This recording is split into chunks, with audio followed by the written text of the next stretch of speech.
এই সাম্য হত্যায় 5 দিন অতিবাহিত হওয়ার পরও এই 3 জনকে গ্রেপ্তার হয়েছে, তাদেরকে আজকে রিমান্ডে নিয়ে আসা হয়েছে এবং তাদের বিষয়ে বিশ্ববিদ্যালয় প্রশাসন, স্বরাষ্ট্র উপদেষ্টা সহ এই নির্দলীয় সরকারের শীর্ষ পর্যায় থেকে আজকের দিন পর্যন্ত স্পষ্ট কোনো বক্তব্য আমরা লক্ষ্য করিনি। আমরা বাংলাদেশ জাতীয়তাবাদী ছাত্রদল সাম্য হত্যার পর থেকে রাত 12টা থেকেই আমরা আমাদের প্রতিবাদ অব্যাহত রেখেছি এবং আমরা বিশ্ববিদ্যালয় প্রশাসনকে বারবার নিবেদন করেছি যে স্পষ্টভাবে খুনিদের গ্রেপ্তার এবং তাদের যে দায় রয়েছে সে দায় স্বীকার এবং নিরাপত্তার যে হুমকি রয়েছে সেই বিষয়গুলো স্পষ্ট করার জন্য স্পষ্ট করার জন্য। কিন্তু আজকে দিন পর্যন্ত আমরা লক্ষ্য করেছি বিশ্ববিদ্যালয়ের প্রশাসনের সম্মানিত প্রিন্সিপাল কিংবা প্রফেসর তারা আজকের দিন পর্যন্ত আমাদের আশ্বস্ত করতে পারেনি যে সাম্য হত্যার প্রকৃত ভূমিকার জন্য ধরার জন্য তাদের কোনো সদিচ্ছা রয়েছে কিনা, তাদের দৃশ্যমান কোনো পদক্ষেপ রয়েছে কিনা। আমরা আজকের এই প্রতিবাদ সমাবেশ থেকে আবারও যে ছাত্র সমাজ থেকে যে দাবি উঠেছে এবং ঢাকা বিশ্ববিদ্যালয়ের ছাত্রদল আজকেও ক্যাম্পাস থেকে কর্মসূচি পালন করেছে, সেই ঢাকা বিশ্ববিদ্যালয়ের ছাত্রদলের কর্মসূচির প্রতি ছাত্রদল কেন্দ্রীয় সংসদের পূর্ণ সমর্থন রয়েছে এবং তারা যে দাবি জানিয়েছে প্রশাসন বিশ্ববিদ্যালয়ের ভিত্তিক এবং সহ যে পদত্যাগের দাবি ঢাকা ছাত্রদল জানিয়েছে, ছাত্রদল কেন্দ্রীয় সংসদ তার পূর্ণ সমর্থন জানাচ্ছে এবং তাদেরকে একটা সম্মানিত ব্যক্তি হিসাবে তাদের দাবির প্রতি অবশ্যই বিবেচনা করার অনুরোধ জানাচ্ছি। সেই অবস্থাতে আজকে আপনারা শুনেছেন সাম্যর আপন বড় ভাই সৈকত ভাই যে পুলিশের গাফিলতি এবং বিশেষ করে সাম্য হত্যার পর পর্যন্ত দুজনকে গ্রেপ্তার করা হয়েছিল, তাদেরকে পুলিশ ছেড়ে দিয়েছে এবং সাম্য হত্যাকাণ্ডের প্রত্যক্ষদর্শী বয়ান অনুযায়ী আজকে সাম্যর ভাইকে আমাদের কাছে যে বক্তব্য রাখলেন আমরা এখানে স্পষ্ট হচ্ছে এর পিছনে বড় কোনো রহস্য রয়েছে এবং এর পিছনে আমরা কোনো স্পষ্ট করছি না, তার পিছনে এমন হল কেন্দ্রিক এবং অপর অনেক বিষয় জড়িত থাকতে পারে, অপর অনেক বিষয় এর নেপথ্যে থাকতে পারে। আমরা আজকে সাম্যর বড় ভাই সৈকত ভাইয়ের মাধ্যমে সেই বিষয়গুলো স্পষ্ট হলো অবগত হলাম।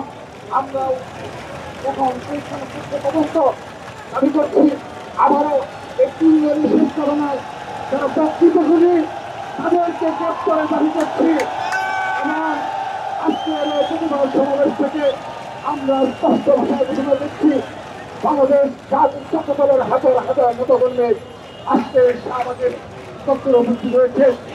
ইতিপূর্বে আমরা দেখেছি 100 থেকে 200, 300 থেকে 500।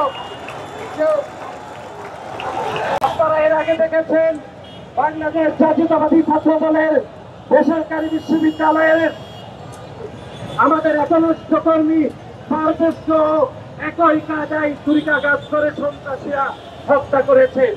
এখনো পর্যন্ত পারভেজের হত্যাকাণ্ডের বিচার এখনো পর্যন্ত শুরু হয়নি।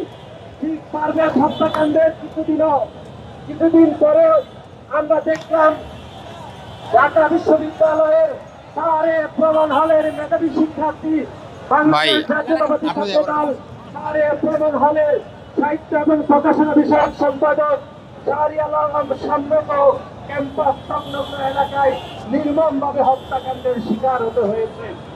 আমরা আজকের এই অনুষ্ঠান কর্মসূচি থেকে হুঁশিয়ার করে দিতে চাই বাংলাদেশ জাতীয়তাবাদী ছাত্রদলের কোন নেতা কর্মীর নামে ভবিষ্যতে যদি এরকম গায়ে আঘাত করা হয়, বাংলাদেশ জাতীয়তাবাদী ছাত্রদলের কোন নেতা কর্মী আর বসে থাকবে না। সংগ্রামী বন্ধুগণ, আমরা আজকের এই অনুষ্ঠান কর্মসূচি থেকে ঢাকা বিশ্ববিদ্যালয়ের ব্যস্ত প্রশাসনের পদত্যাগ দাবি করছি।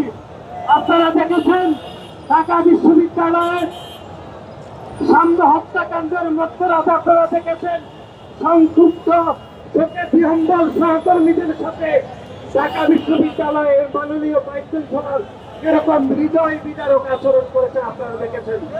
এখনো পর্যন্ত আমরা দেখেছি ঢাকা বিশ্ববিদ্যালয়ের মাননীয় উপাচার্য এখনো পর্যন্ত সাম্যকে ঢাকা বিশ্ববিদ্যালয়ে একজন শিক্ষার্থী হয়ে হত্যাকাণ্ডের শিকার হতে হয়েছে, তিনি এখনো পর্যন্ত সেই হত্যাকাণ্ডকে ধারণ করতে পারেননি বলে আমরা মনে করছি।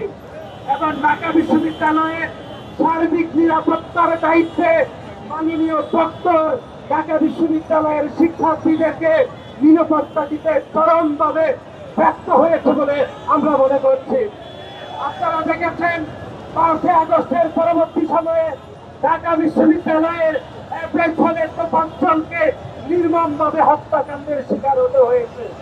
এবং তোফাজ্জল হত্যাকাণ্ডের পরও আমরা দেখেছি ঢাকা বিশ্ববিদ্যালয় প্রশাসন কোনোভাবে তোফাজ্জল হত্যাকাণ্ডের দায় নিয়ে কোনো অবস্থান ব্যাখ্যা করেনি। যদি তোফাজ্জল হত্যাকাণ্ডের সুস্পষ্ট যদি কোনো তদন্ত বিচার প্রক্রিয়া সুস্থভাবে হতো, তাহলে আমরা মনে করছি সাম্যকে ঢাকা বিশ্ববিদ্যালয় এলাকা সংলগ্ন এলাকাতে হত্যাকাণ্ডের শিকার হতে হতো না।